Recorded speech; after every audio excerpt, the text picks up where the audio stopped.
At the launch of the 2024 draft season, I announced that this year and the next, we will launch our final push towards our exit from oppression.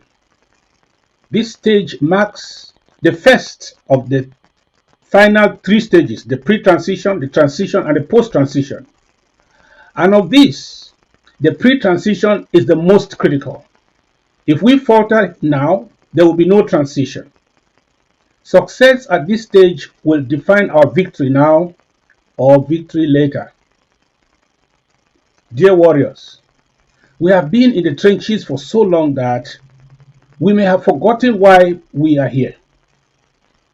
If we do not focus on the true adversary, the trench itself may become our common grave. There will be no Ambazonia for anyone. The strongest movement in the world can fail, not for lack of strength or will to fight. It can fail through disintegration. For example, each previous wave of our struggle, the waves of 1953, 1961, 1972, 1992, and the various governments that were set by Gojidinka, Professor Anyangwe, Dr. Akwanga, Foson, Justice Alubwede, rose and fought, but ended by disintegration, allowing the status quo to continue. When a movement fails by disintegration, the adversary wins by default. That is the prayer, if I may say, of La Republique today concerning us. They have hired a new crop of saboteurs to do all to end the struggle by disintegration, because they have come to the brutal realization that they cannot conquer us. Those of you against today's exercise, who are discouraging giving here today, those who want to challenge every strategy we put on the table, when they are all ignorant of what the enemy is doing right now, you are working for the enemy. You vigorously campaign against us, calling for boycott and withdrawal of payments. You say things that only La Republique will say against us. Do you want us to believe you are Ambazonian patriots?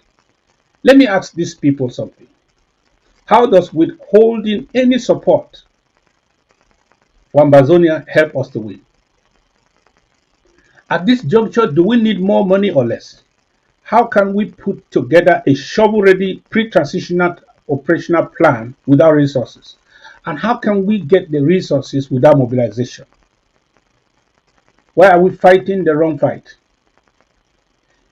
If we put in place a pre-transition plan based on the actionable intelligence we have, and it turns out it was not needed, what do we lose? And if we fail to plan, but it turns out that the intelligence was correct, what do we lose? A wise woman in Ambazonia in the month of July travels with her umbrella. If it does not rain, that does not hurt her. But if it rains, she will not mess up her hair. Our pre-transition fund is not driven by regime change in the Republic of Cameroon. Our liberation timeline is our focal point. Leadership in a constant emergency like ours is the ability to see what others cannot see yet. That is, being prepared before the need to act is obvious. We should not be waiting for the enemy to plan and strike, then we react. We must advance from face to face with purpose. Today, we want to launch our final register of the die-hard liberators of Ambazonia, of those that fought or will fight till the end. Those who join us now will not be marked late or absent. The latecomers can join us now and be counted among the liberators of the land. Those who will wait until the transition itself or post-transition phase will pay a hundredfold not the little contributions we are asking now.